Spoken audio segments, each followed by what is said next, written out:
नमस्कार साथियों, स्वागत है आपका अपनी परिवार ट्रीटमेंट क्लासेस में। और आज मेरे भाई जो कराने आए आपको कॉन्वेक्स मिरर को कराने आए हैं। और अगर आप अवतल दर्पण के क्वेश्चन अभी भी नहीं कर पाते हैं तो मेरे भाई इसका मतलब है आपने वीडियो नहीं देखी है। अगर इसका मतलब डायरेक्ट आए यहाँ पर तो आपको पहले अवतल दर्पण देखकर इस वाली वीडियो पे आना चाहिए। और अगर आप उसको देखते हैं तो हम इस बात की गारंटी ले सकते हैं, अगर आप अवतल दर्पण सीख गए तो उत्तल को सीखने में कोई कठिनाई नहीं होगी। थोड़ी सी हिंट चाहिए, अवतल में कुछ है नहीं, अगर अवतल सीख गए तो अवतल ही सब कुछ है, ये मान के चलो। यकीन मानो, अगर आप हमसे पीछे पढ़ाई भी शायद 2-3 वीडियो मैंने अवतल दर्पण की बनाई है, वो सब देख ले तो चाहे जितने भी रेलवे क्वेश्चन हो, चाहे एसएससी को, किसी भी एग्जाम की हो, वो सब बना दोगे, ये गारंटी देते हैं आपको। बहुत एंजॉय कर रहे होगे, आपको फ्री कंटेंट मिल रहा है, जो क्लास में चल रहा है भाई आपको मिल रहा है।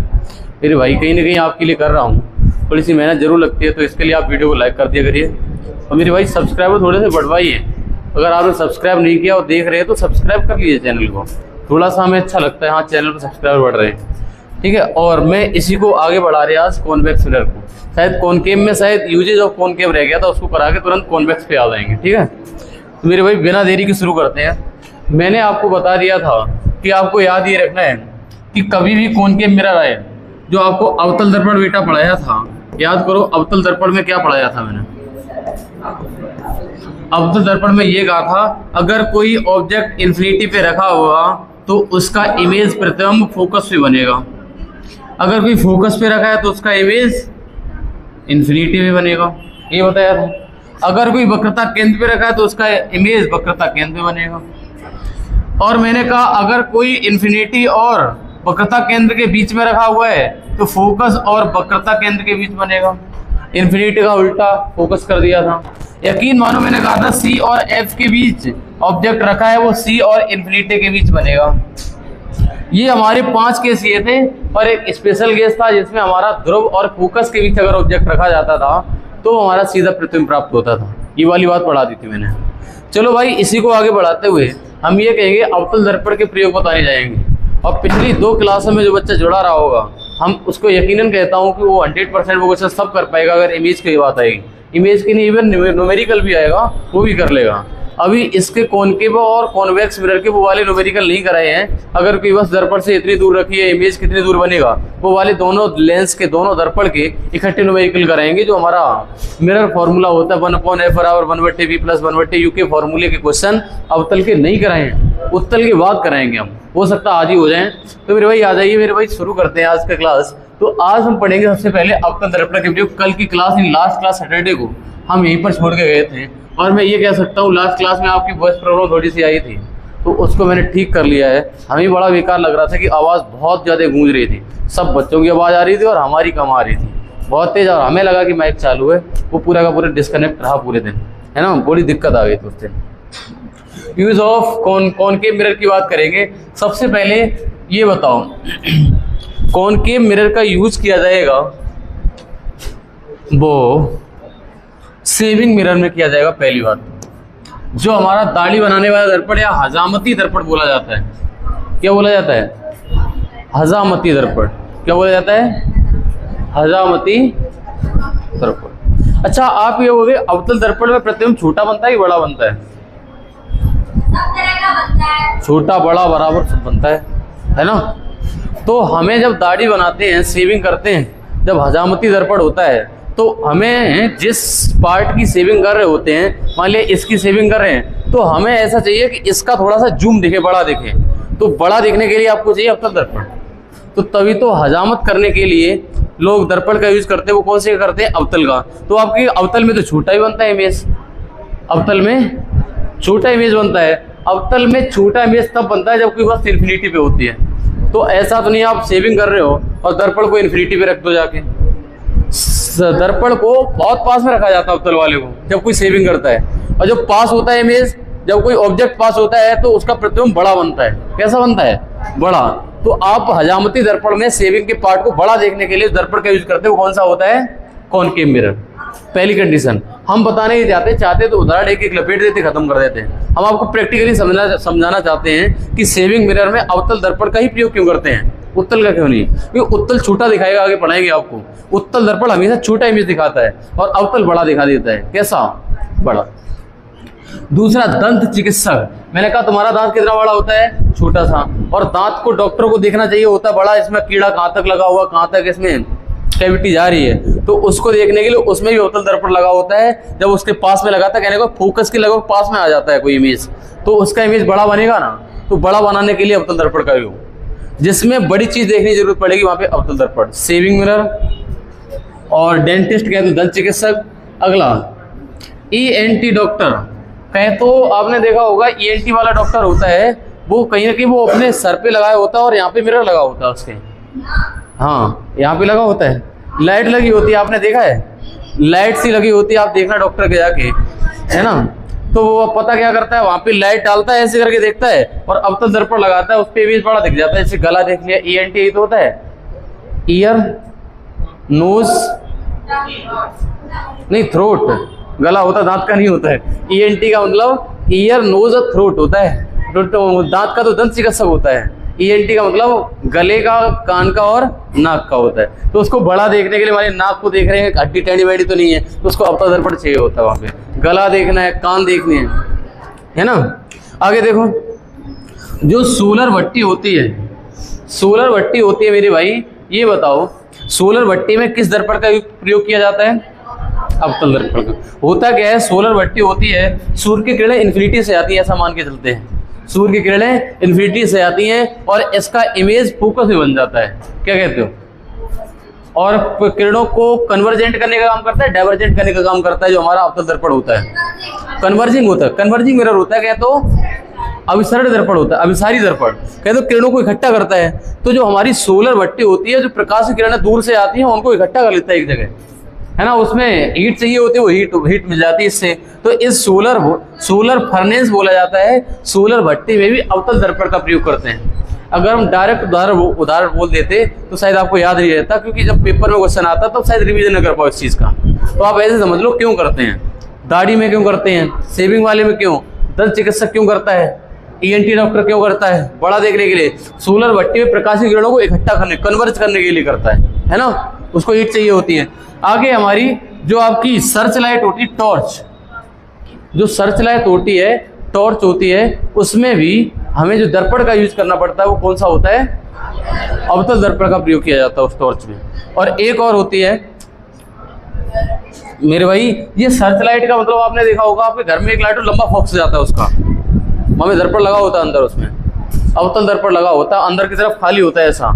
जब उस पर लाइट पड़ती है ना, ऐसा कुछ होता है। ये वाली टॉर्च होती है, यहाँ पर बल्ब लगा, पीछे लगा दर्पण, ये वाली लाइट जब इस पर पड़ती है तो ये वाली इकट्ठी होकर जल्दी निकलती है, किरणें इकट्ठी होकर, फैलती नहीं है। और फैलेगा कौन सा? उत्तल दर्पण फैलाता है, अवतल इकट्ठी करता है। तो इकट्ठी किरण जाती है सीधी सीधी। तो मैंने देखा रात में मक्का रखाते हैं लोग, सीधी लाइट जाती है उनकी फोकस, उसमें अवतल दर्पण लगा होता है। वो नहीं होती सर्च लाइट, होती है किसी किसी के पास बड़ी बड़ी सर्च लाइट होती हैं। अब तुम वो वाली पतली वाली सोच रही है तो क्या करें, एक बड़ी वाली रखते हैं गांव के लोग भी अब। हाँ, बहुत लंबा जाता है फोकस उसका। आगे देखो, एक हेडलाइट जो अग्रदीपों में यूज करी जाती है। जो हेडलाइट की बात कर रहे हैं, जो हमारी जितने भी वाहन होते हैं, वाहनों में आगे की प्रकाश की किरण सीधी इकट्ठी जाए, प्रकाश फैले ना, सीधा इकट्ठा प्रकाश आए, आगे तक लाइट पड़े, बहुत लंबा तक रूट दिखाई दे, उसके लिए प्रकाश किरणों को कन्वर्ज किया जाता है, इकट्ठा किया जाता है ना। तो जो हेडलाइट होती है ना, जो हेडलाइट को बोला जाता है अग्रदीपों में। जितने भी मोटर वाहन होते हैं, मोटर व्हीकल्स होते हैं, इनके अग्रदीप जो हमारी हेडलाइट्स होती हैं, उनमें अवतल दर्पण का प्रयोग होता है। इसमें दो क्वेश्चन बनते हैं, मोटर वाहनों के अग्र यानी हेडलाइट में और एक साइड मिरर में कौन सी का? उसमें उत्तल होता है और सामने वाले में अवतल होता है। जो साइड वाला हम पढ़ाने को है, अभी अवतल पढ़ा रहे, तो अवतल वाले भी समझिए कि प्रकाश किरणों को इकट्ठा करने के लिए जो हमारे मोटर व्हीकल्स होते हैं, उसमें जो हेडलाइट होती है आगे वाली, उसमें अवतल दर्पण का प्रयोग होता है। किस वाले का? अवतल दर्पण का प्रयोग होता है।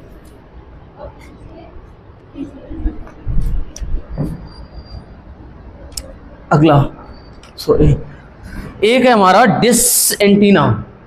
डिश एंटीना होता है ना, डिश एंटीना कुछ इस टाइप का होता है, आपने घर पे शायद लगा हुआ है ऐसा करके। डिश एंटीना ऐसे लगा होता है और इसके पीछे से ऐसी जाती है और ऐसे करके ऐसी लगी होती है ना। अब वो क्या करती है, ये भी कहीं कहीं ना कहीं किरणों को इकट्ठा करने का काम कर रहा होता है। यहाँ पर अवतल दर्पण का प्रयोग किया जाता है। कभी कभी हमारा बिगड़ जाता है तो हम पता क्या करते हैं, वो किरणें इकट्ठी नहीं पड़ रही होती, जो ऊपर से आ रहे होते हैं एंटीना से, जो हमारा जो ऊपर से आ रहे होते हैं चैनल से, वो इकट्ठे फिर इसको थोड़ा बहुत हिलाते हैं, एकदम सही आ जाता है चैनल, समझे। हाँ, वो ऐसे करके छतरी कहते हैं अपनी भाषा में, छतरी लगा दे, छतरी को हिलाया हो जाए, सही आने लगे नेटवर्क, चैनल सही आई है। वो थोड़ा सा डिस्टर्ब हो जाता है अगर बंदा हिला गया तो भी, तो उस वाले में यूज करते हैं, तो डिस एंटीना में यूज करते हैं। वो कौन से, अवतल दर्पण का। मैंने जो उदाहरण बताए इसके उदाहरण बहुत इंपॉर्टेंट है, यहाँ से प्रश्न डायरेक्ट बने, इसलिए मैंने थोड़ा सा टाइम लिया है। थोड़े से और आगे आ जाओ बेटा, आगे बात करेंगे। अवतल दर्पण भी दो प्रकार का होता है, एक होता है परवलयाकार और एक होता है गोलाकार। एक होता है परवलयाकार और एक होता है गोलाकार। अवतल दर्पण एक तो इस प्रकार का होता है, देखो, और एक होता है इस प्रकार का। ये होता है गोलाकार टाइप का और ये होता है परवलयाकार। तो आप कहेंगे बेस्ट कौन सा होता है, परवलयाकार ज्यादा बेस्ट होता है। ओके, होता है, बस इमेज अच्छा बनता है इसमें, अच्छा कन्वर्ज अच्छा करता है किरणों को, बस ये मान लो। अच्छा इधर देखो, अब बात शुरू करने वाले, यहाँ पर आज का टॉपिक शुरू करने को। अवतल दर्पण में थोड़ी सी बात बची, मेन बात है आपको पढ़ा चुके हो। जो अवतल दर्पण में इमेज ही ज्यादा पूछे जाते हैं और उदाहरण पूछे जाते हैं, इन दोनों को पढ़ा दिया। अब बात आई है उत्तल दर्पण की। भाई उत्तल दर्पण में ये मान के चलो, अवतल दर्पण की अगर आपको इमेज याद हो 7 की 6 की 6, अगर 6 जो इमेज याद होगी ना, तो इसमें आपको कोई मेहनत नहीं करनी पड़ेगी, आपको सिर्फ हम बताएंगे और आप देखिए एक ही बार में सॉल्व हो जाएगा मामला। देखो हम बताने जाते हैं, उत्तल दर्पण होता है, पहले तो ये वाला मैंने एक गोलाकार दर्पण से काट लिया इसको, और गोलाकार दर्पण से काटेंगे तो इसमें अंदर की साइड पेंट कर देते हैं। लेकिन अवतल में ऐसा था, इसकी बाहर की साइड पेंट कर देते हैं, याद करो। उत्तल में अंदर की साइड पेंट कर दिया है। और मैंने ये भी बताया था कि जो हमारे दर्पण होते हैं, इस साइड लेते हैं पॉजिटिव और इस साइड लेते हैं नेगेटिव, सही है। तो इसका हम ये कहेंगे, वो अभी पॉजिटिव नेगेटिव पे न ध्यान देके ये समझिए, ऑब्जेक्ट इसके सामने रखा जाएगा, या तो कोई ऑब्जेक्ट इन्फिनिटी पे रखा होगा, कोई वस्तु दर्पण के सामने इन्फिनिटी पे रखी होगी, या फिर वक्रता केंद्र और इन्फिनिटी के बीच रखी होगी। तीसरी कंडीशन है कोई वस्तु वक्रता केंद्र पे रखी जाए। चौथी कंडीशन है मेरे भाई केंद्र और फोकस के बीच में, और पांचवी है फोकस पे, और छठा है पोल और फोकस के बीच में। 6 जगह वस्तु रख सकते हैं। बात उत्तल दर्पण की चल रही है, अवतल दर्पण को थोड़ा सा सोचना बंद कर दो। अवतल दर्पण में ये बताओ, हमने कहा ये बताओ, अगर ये हमारा ऐसा है, ये हमारा मिरर है, ये उत्तल दर्पण है, तो हम यही तो करते थे, ऐसे करके लेते थे और यहाँ से कट मारा, यहाँ से कट मारा, और ऐसे करके यहाँ से काट लिया मैंने, और इसको अंदर अंदर से पेंट कर दिया। यही तो करते थे, इतना काट के निकाल लिया मैंने। तो तुम कहते थे इसका वक्रता केंद्र होता है, वो सेंटर होता है, यही तो इसका वक्रता केंद्र बोल देते हैं, जो केंद्र होता है इस गोले का। तो इसका केंद्र इस साइड नहीं होगा, ये वाला, ये वक्रता केंद्र हो गया। जहाँ पे इमेज बनता हुआ दिखता है वो फोकस कहा जाता है, और ये इन्फिनिटी हो गया, या मतलब लास्ट में मान लिया बहुत जा रहा दूर। अब हम इस वाले से इस वाले पे आ गए। बात ये है, उत्तल दर्पण वाले में ध्यान रखने वाली बात सिर्फ एक ही है कि उस वाले में तुमने बहुत सारी कंडीशन याद करवाई थी, और उसको भी मैंने सरल बनाया कि पूरा भरपूर प्रयास किया आपको याद हो जाए। इन्फिनिटी का उल्टा फोकस, फोकस का इन्फिनिटी, सी का सी पे बनता है, ऐसे बताया था। उसमें हर तरीके से आपको सहज बना दिया मैंने कि दिक्कत ना हो उत्तर देने में। अच्छा, इस वाले में इतना सहज बना देंगे, अगर कोई वस्तु इन्फिनिटी पे रखी होगी, अगर कोई वस्तु इन्फिनिटी पे रखी होगी तो उसका इमेज फोकस से बनना होगा। क्या बोले? अगर कोई वस्तु इन्फिनिटी पे रखी होगी तो उसका इमेज फोकस से बनना होगा। बाकी के 6 कंडीशन, बाकी की 5 कंडीशन, इनका सबका इमेज फोकस और ध्रुव के बीच में ही बनेगा। अवतल में क्या था? फोकस से बनना, फोकस वक्रता केंद्र के बीच बनना, वक्रता केंद्र बनना, वक्रता केंद्र इन्फिनिटी के बीच बनना, इन्फिनिटी भी बनना है। इस वाले में कुछ है ही नहीं। इस वाले में बड़ा सिंपल है कि जो इन्फिनिटी पे होगा, जो इन्फिनिटी पे अगर कोई ऑब्जेक्ट रखा हुआ है उसका इमेज फोकस में बनेगा जाके, बस बात खत्म। बस एक ही याद करना है, बाकी के सब इमेज फोकस और ध्रुव के बीच में बनते हैं, फोकस और ध्रुव के बीच में बनते हैं, और सबका आकार वस्तु से छोटा होता है। बड़ा सरल। अवतल में क्या याद किया था?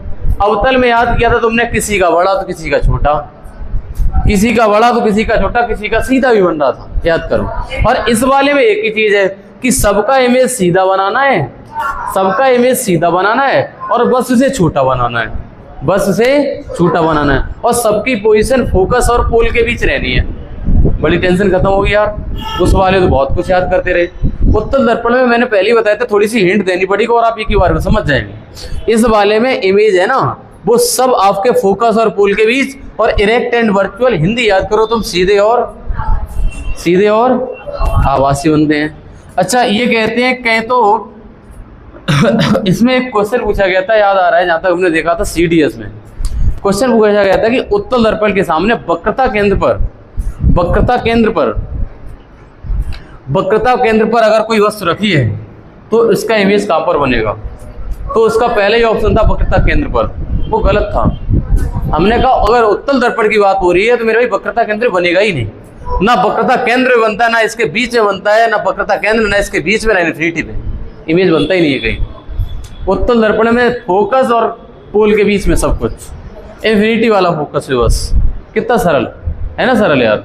उस वाले में कितनी लौंजट थी, है ना। इधर आ जाओ। उत्तल दर्पण द्वारा बने सभी प्रतिबिंब सीधे, आभासी और एक ही लाइन में कवर हो गया सब। हाँ, सब छोटे हैं, सब छोटे हैं। अगर उत्तल दर्पण के सामने अगर तुम कितने सेंटीमीटर को 160-70 के हो गए, 170 के हो तुम, उत्तल में कभी 170 के नहीं देखा हुआ है। उत्तल में बता दें कितने देखो, उत्तल में ज़्यादा से ज़्यादा 15 सेंटीमीटर। हाँ बस बताएं तुम्हें, तुम कभी जाना जहाँ पे शार्प मोड़ होती है ऐसे करके, ओ सॉरी, अलीगंज की बात छोड़ो, अगर तुम किसी महानगर में जाते हो, महानगर में ऐसा देखो, ये वाला रोड है, तो यहाँ पर एक मिरर खड़ा कर दिया जाता है कि इस साइड से आने वाले आदमी उधर वाले देख नहीं पाएगा, तो उसका प्रतिबिंब इसमें सब पूरे रोड का बन जाता जाके। किसका? इस वाले रोड का आदमी जो इधर से जाएगा उसको पूरा रोड दिखेगा उधर वाला, मुड़ने से पहले देखा उधर से कोई नहीं आ रहा, मुड़ा दिया भाई साहब, चले गए। और एक यहाँ पे लगाया जाता है, जो इधर से आएगा आदमी उसको इस रोड का पूरा इमेज दिख जाए, और पूरे इमेज का छोटा दिखना उसको। उत्तल दर्पण क्यों लगाया जाता है? पूरे रोड का दिख जाए उसको। अगर मान लिया समतल लगा दे तुरंत का पास का ही दिखाएगा। उत्तल लगाया जाता है, उत्तल दर्पण में सभी प्रतिबिंब छोटे बनते हैं। अभी इसके यूज दिखाएंगे ना, तो हम दिखाएंगे रोड के शार्प मोड़ पर लगाया गया मिरर कॉनकेव मिरर होता है, ये पढ़ाने वाले हैं। अच्छा इधर आ जाओ बेटा, मैग्निफिकेशन ऑफ कॉन्वेक्स मिरर, जो आवर्धन क्षमता आप समझते हो, जो इमेज बनता है वो कितने बड़ा बन गया तो एक से ज्यादा होगा आवर्धन क्षमता, अगर इमेज छोटा बना बस से तो एक से कम होगा, है ना। तो मैंने कहा उत्तल दर्पण की आवर्धन क्षमता होती है वो एक तो पॉजिटिव होती है, पॉजिटिव ये दर्शाती है कि उत्तल दर्पण में हमेशा प्रतिबिंब सीधा बनता है। जो पॉजिटिव होता है किसके लिए होता है? सीधे के लिए। और मैंने कहा था अवतल दर्पण में पॉजिटिव भी होता है, नेगेटिव भी होता है। पॉजिटिव होता है वो स्पेशल केस के लिए याद करो अवतल दर्पण में, और नेगेटिव होता है वो बाकी पांच केस के लिए उल्टा इमेज बनता है। और मैंने कहा अवतल दर्पण में पॉजिटिव बनता है और m का मान 1 से कम होगा। बोले क्यों?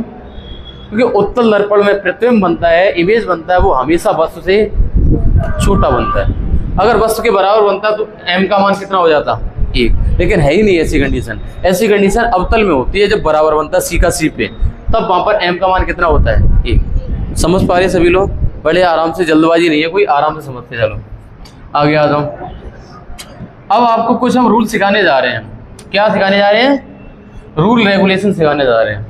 रूल नंबर 1 का यही हमने रूल पढ़ाए थे आपको जो अवतल दर्पण पढ़ा रहे थे। 4 रूल पढ़ाए थे, याद करो 4 रूल पढ़ाए थे वहां पे।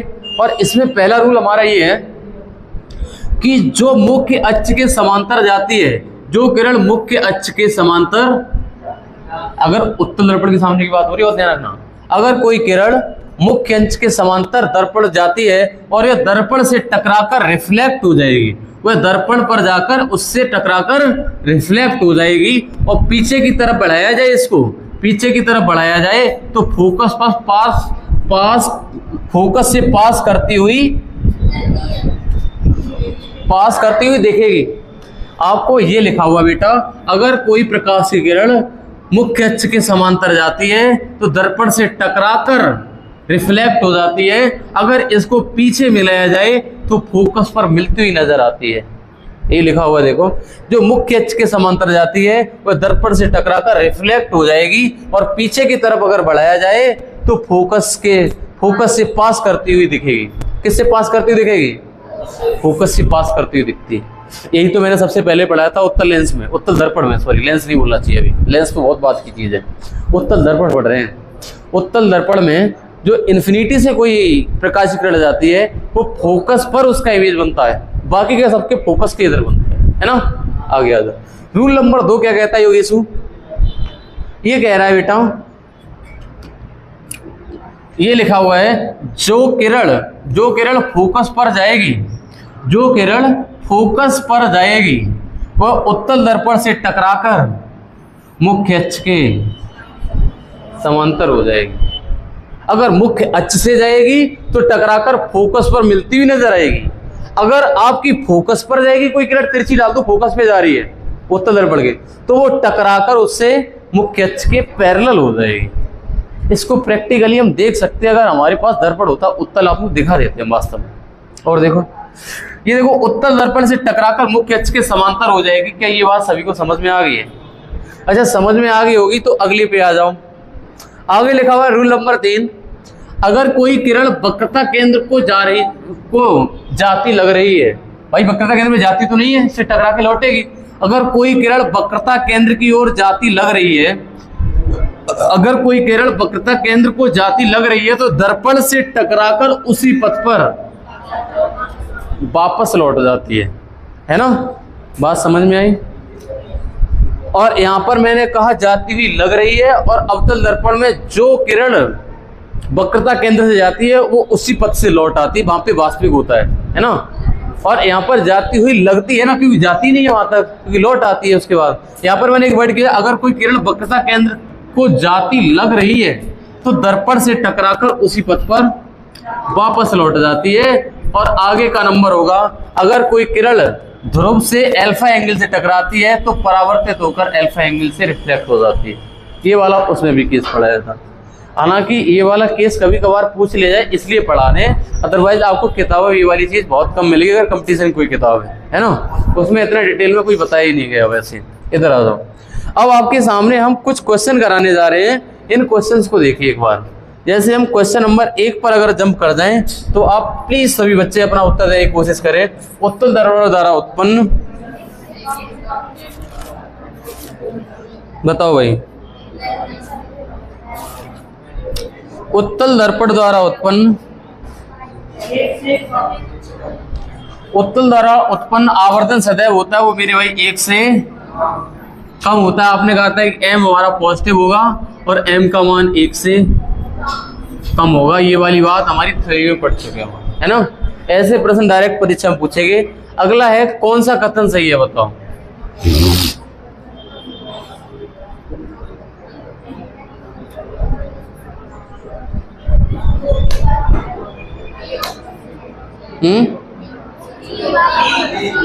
सेकंड वाला आंसर सही है। आओ चेक करते हैं भाई। अब तो कौन सा कथन सही है? अवतल दर्पण हमेशा वास्तविक और बड़ा, हमेशा बड़ा तो नहीं बनाता भाई, कभी कभी छोटा बना जाता, बराबर आकार का बना। पहला गलत। ये कह रहा है उत्तल दर्पण हमेशा सीधा और मंद, मंद का मतलब होता है डिमिनिश, डिमिनिश का मतलब होता है छोटा। सही तो है यार। उत्तल दर्पण में हमेशा छोटा बनता है और सीधा बनता है, तो बी वाला विकल्प सही है। उत्तल दर्पण हमेशा आवर्धन 1 से अधिक नहीं 1 से कम होती है भाई। अवतल दर्पण की आवर्धनता +1 नहीं होती भाई, 1 से कम होती, +1 से कम होती। ये सब विकल्प कट पा रहे हैं किस बेस पर? आपने थ्योरी पे ध्यान दिया उस हिसाब से, अदरवाइज इतनी जल्दी नहीं कटते। और आपके सामने एक नई चीज लगाने जा रहे हैं हम, ये वाले क्वेश्चन होने के बाद उत्तल दर्पण के उपयोग। जैसे अवतल के उपयोग पूछे गए थे वैसे उत्तल के उपयोग पूछे जाते मेरे भाई।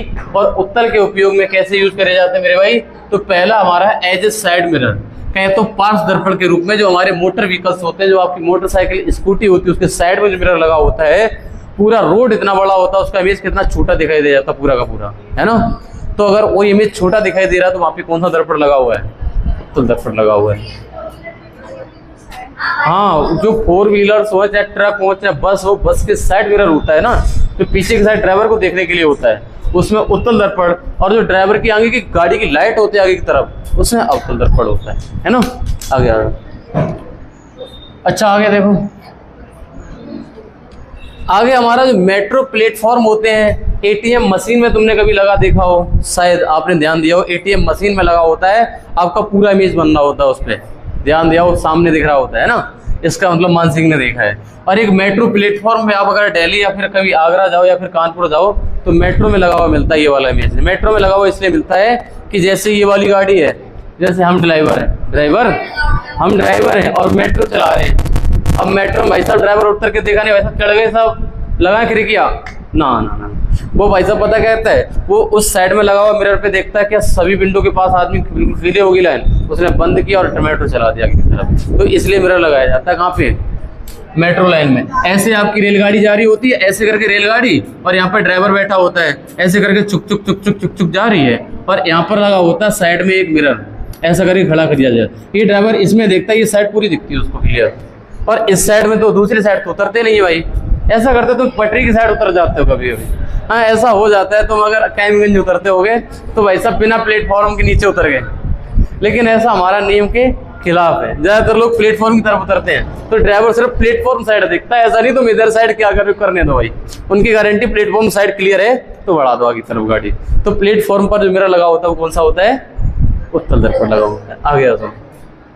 अच्छा आपने देखा होगा शार्प टर्न, हमने लिखा ना अभी थोड़ी देर, जो शार्प टर्न्स होते हैं जो एकदम अंधी मोड़े होती हैं, वहां पर उस अगली मोड़ का पूरा व्यू देखने के लिए अगले रोड का अभी थोड़ी देर पहले बता रहे थे, तो उसके लिए भी हम जो सा मिरर यूज करते हैं वो कॉन्वेक्स होता है। और जो कभी कभी शॉप्स में लगा होता है, दुकानों में लगा होता है, दुकानों में कहते हैं कि हम पूरे दुकान का व्यू इकट्ठा दिख जाए काउंटर पे, पूरा एक लगा दिया उत्तल दर्पण, पूरी दुकान दिख रही है उसमें।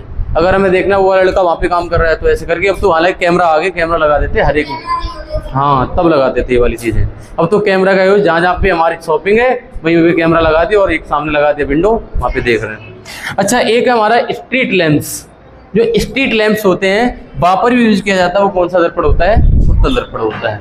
और ये वाले क्वेश्चन स्पेशली पूछे जाते हैं, तो बेटा थोड़े से आगे आएंगे और आप बोलेंगे आज की मोस्ट या फिर कहो तो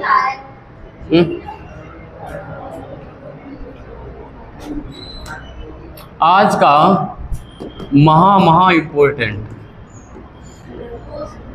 बहुत इंपॉर्टेंट है फॉर्मूला, इससे न्यूमेरिकल कोई रोक नहीं पाया। अगर आप आगामी रेलवे ग्रुप डी की परीक्षा में प्रतिभाग करेंगे तो इससे क्वेश्चन, अगर किसी सिलेबस में साइंस है, अगर किसी सिलेबस में साइंस है और इस फॉर्मूला से क्वेश्चन ना आए तो ऐसा हो नहीं सकता। इस वाले जो हमारा मिरर फॉर्मूला दर्पण के सूत्र से फॉर्मूला से क्वेश्चन जरूर आता है। अगर आप किसी टेक्नीशियन की परीक्षा आगामी आएगी उसमें आएंगे तो उसमें 2-2 क्वेश्चन आए थे, 3-3 क्वेश्चन आए थे, और ग्रुप डी में भाई सब 2-2 3-3 क्वेश्चन आएंगे इससे, ऐसे मान के चलो। इस पर बेस्ड क्वेश्चन इतना सरल बना देंगे तुम्हारे लिए, यकीन मानो तुम देखते ही मारोगे, और 100% कभी भूल नहीं होगी नेगेटिव पॉजिटिव, कब बी पॉजिटिव है, कब नेगेटिव है, कब यू पॉजिटिव है, कब एफ पॉजिटिव है, ये सब दिक्कत दूर हो जाएगी आज के बाद तुम्हारी। आज के बाद सब दिक्कत दूर हो जाएगी, तुम्हारा पैरासीटामोल का काम करेंगे आज हम, ठीक है। आगे आ जाओ। सबसे पहले तो फॉर्मूला सभी बच्चे याद करो, 1/f बराबर 1/v प्लस 1/। आपके कंपटीशन की दृष्टि को रखते हुए सिर्फ फॉर्मूला को याद कराना, अदरवाइज हम इसको प्रूव करके लाते, डेरिवेशन करते, तब भी ये फॉर्मूला आ जाता है, लेकिन हमें वो तुम्हें कराना नहीं है। बोर्ड की परीक्षा कोई दे नहीं रहा, हमें सब कंपटीशन फाइट करनी है, उत्तर निकालना भाई।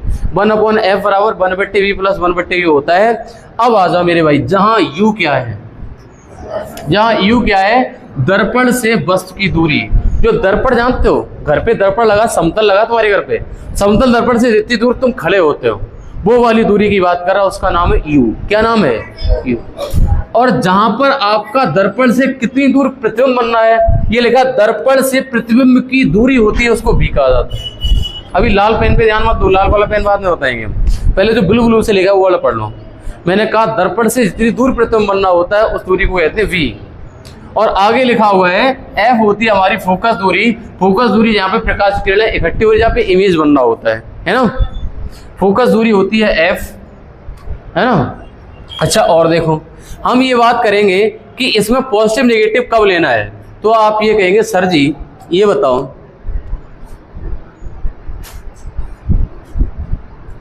इस वाले को पता नहीं कैमरे में दिखाई दे रहा है कि नहीं, आपको तो दिखाई दे रहा होगा 100% भाई, इसमें विजुअल है, काम हो जाएगा।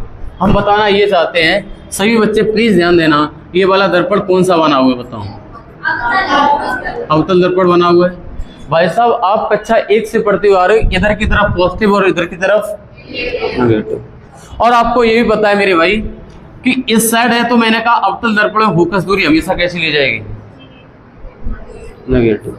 और अवतल दर्पण में फोकस दूरी हमेशा नेगेटिव, और इधर ऑब्जेक्ट रखा जाएगा यहाँ पर कहीं, इसके सामने तो ऑब्जेक्ट रखोगे, तो इस साइड अगर ऑब्जेक्ट रखोगे, इस साइड अगर ऑब्जेक्ट रखोगे तो u का मान हमेशा नेगेटिव। क्या कहते हैं, ये सब बातें इकट्ठी बताएंगे अभी सब समझते चलो। अच्छा, अवतल दर्पण में फोकस दूरी नेगेटिव, u का मान नेगेटिव, तो आप कहोगे इसमें v का मान क्या होगा, सर इसका इमेज भी इसी साइड बनना होता है, ये भी नेगेटिव होगा, अगर उधर बनेगा तो पॉजिटिव। इसका मतलब है कि दर्पण से इधर जो कुछ बनेगा, चाहे कुछ चीज रखी होगी वो पॉजिटिव, इधर की तरफ नेगेटिव। आ जाओ उत्तल दर्पण पे। उत्तल दर्पण में ये बताओ इसकी फोकस दूरी किस साइड होगी, इधर ही तो होती है भाई, इधर ही तो वक्रता केंद्र होता है, ये सर्किल पूरा मिला दो, यही तो होता है। उसमें तो काटा था मैंने कांच, याद करो। अच्छा, कांच काटा था तो उसमें आपको बताया था कि जो सेंटर होता है उस सर्किल का, उस गोले का, भाई इसका वक्रता केंद्र होता है, और फोकस इसका इसी साइड, इसका मतलब फोकस दूरी होगी पॉजिटिव उत्तल दर्पण में। ठीक है, अभी बस देखते जाओ। और मैंने कहा इस सर जो ऑब्जेक्ट रखा जाएगा इसके सामने, कोई वस्तु इसके सामने रखी जाएगी, वो इधर होगी, इसका मतलब नेगेटिव साइड पे, इसका मतलब ये हो गया इसका नेगेटिव, फोकस दूरी पॉजिटिव, और इसका इमेज इसी साइड बनता है क्या, हाँ, तो इसका मतलब इसके v का मान हो जाएगा पॉजिटिव। अब हम इस सभी को इकट्ठा कंक्लूड कर रहे हैं, जितनी बातें बताई हैं। ओके, इधर आओ।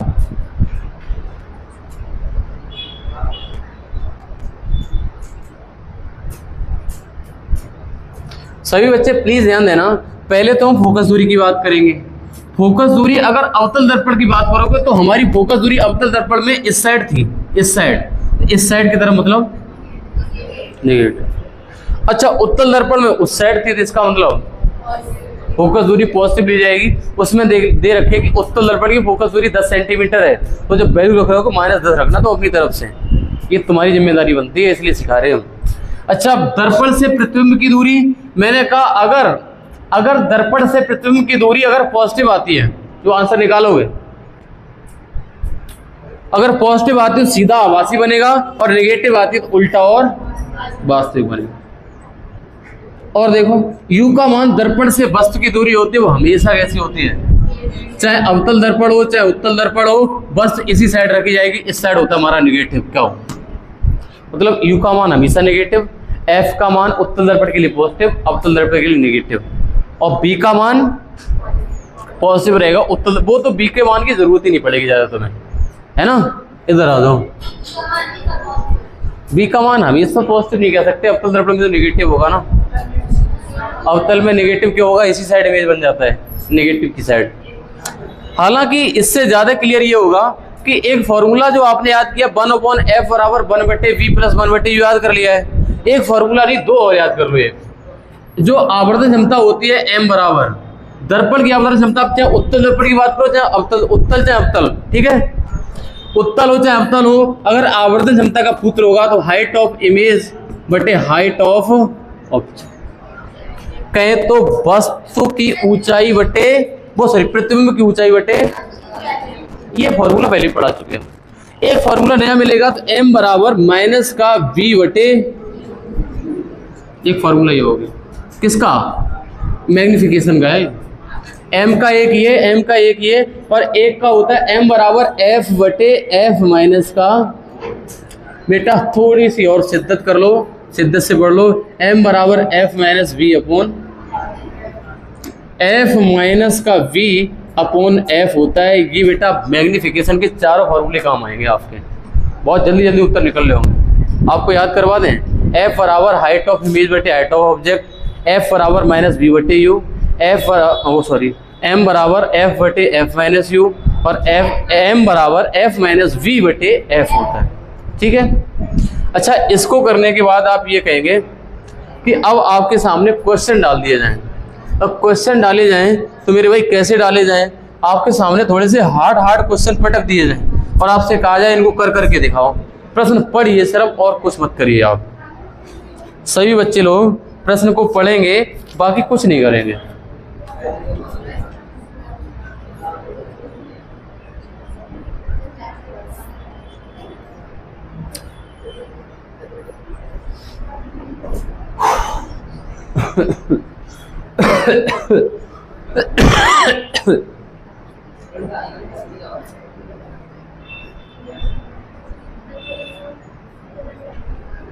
अच्छा, इस वाले में दिया क्या है ये बता दो।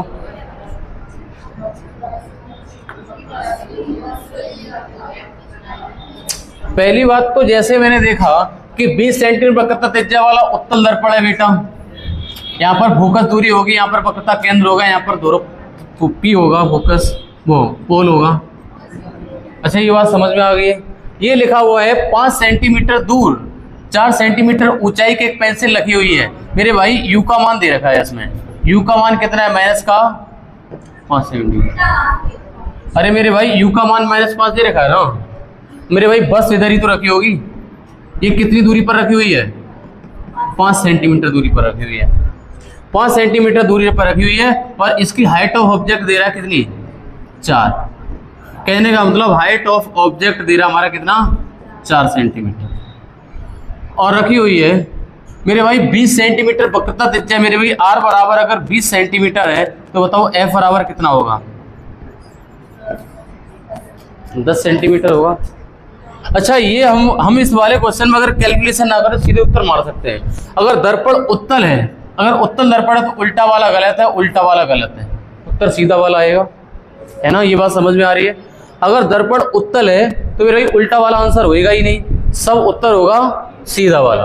अब मेरे भाई ये देखो, जो उत्तल दर्पण में जितने इमेज बनते हैं वो फोकस और पोल के, और इसकी फोकस दूरी कितनी दे रखी है?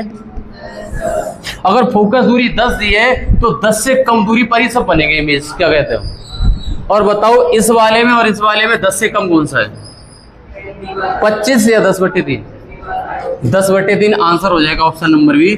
कोई कैलकुलेशन करने की जरूरत नहीं थी। यकीन मानो अगर आपने कॉन्सेप्ट अच्छे से करे होंगे ना तो उत्तल दर्पण वाले में कैलकुलेशन करनी नहीं पड़ती। कॉन्सेप्ट से लगता है ऑप्शन घटते अपने आप। मैंने क्या बोला? उत्तल दर्पण में जो इमेज बनता है फोकस और पोल के बीच बनता है, और इसकी ऑलरेडी फोकस दूरी दे रखी आर से निकाली मैंने कितनी?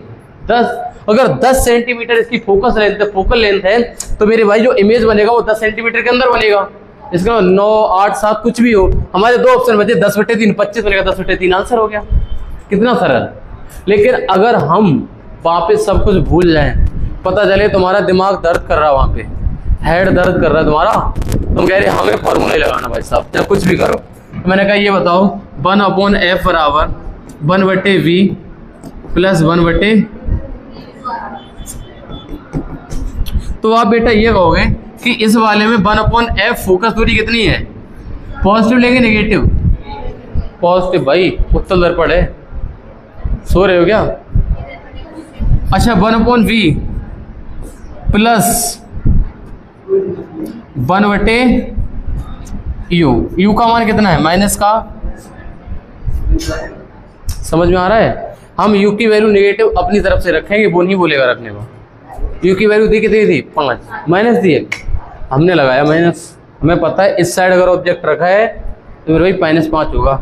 रटवा भी दिया मैंने कहा। हमने कहा चाहे उत्तल दर्पण हो चाहे अवतल दर्पण हो, u का मान हमेशा नेगेटिव लेना है, क्योंकि इसके सामने रखा है, नेगेटिव अच्छे पे रखेंगे हमेशा। अच्छा बेटा, आप ये कहोगे 1/10, ये माइनस आ जाएगा यहाँ पे, तो 1/5 इधर आ जाएंगे, 1/b रह जाएगा इधर, तो 1/b बराबर हो जाएगा एलसीएम 10, 10 से कम 10, 5 दूनी 10, 1/b हो जाएगा मेरे भाई 3/10, तो b का मान हो जाएगा 10/। अगर इसका मान पॉजिटिव आया, इसका मतलब बस का प्रतिबिंब सीधा बन रहा है। क्या कहते हो? अगर b का मान पॉजिटिव आया है, अगर b का मान बेटा पॉजिटिव आया है, क्या यहाँ पे लिखा था? अगर b का मान पॉजिटिव आता है तो सीधा और आभासी बनता है। अगर b का मान पॉजिटिव आता है तो सीधा और आभासी, और 10/3 हमारा कौन सा विकल्प था? Option number. मैंने दोनों तरीके से करा दिया, एक तो शॉर्ट तरीका बता दिया है और एक मैंने ये फॉर्मूले से रख के बता दिया है। शायद सभी लोगों को समझ में आ गया होगा, सेटिस्फाई होंगे सभी लोग। आगे देखो, अगले क्वेश्चन को करना एक बार प्लीज ट्राई करना। इसको बिना पेन उठाए मार दो, डायरेक्ट मारो इसको।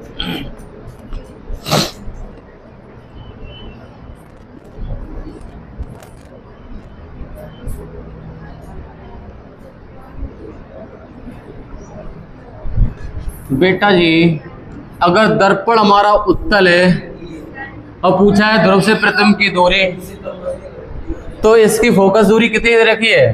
फोकस दूरी 20, तो आंसर फोकस दूरी से कम आएगा। इमेज बनता है वो पोलर फोकस के बीच बनना है।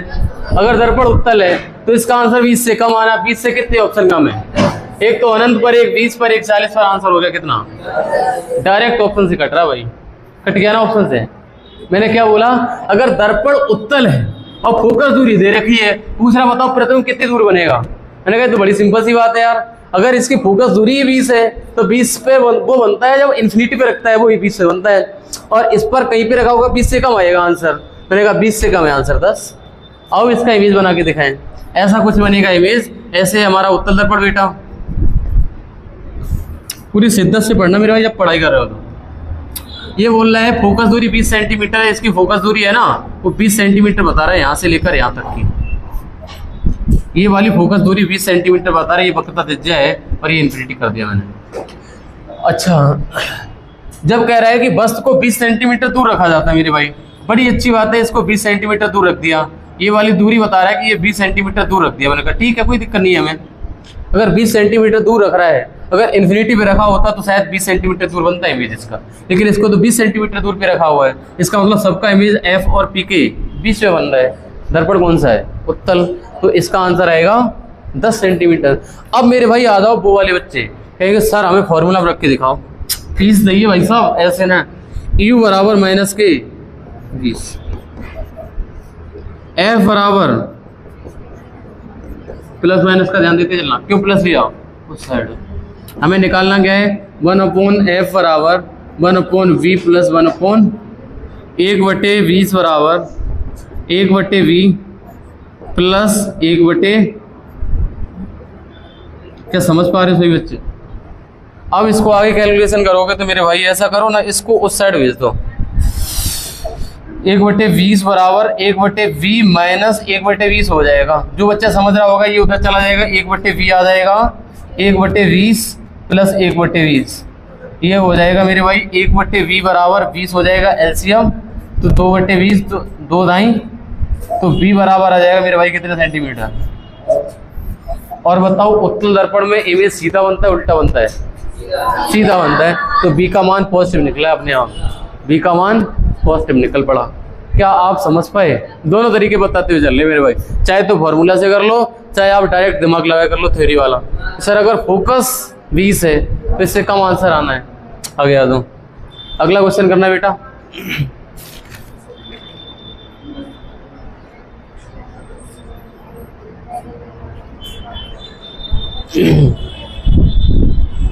कर दो इसको।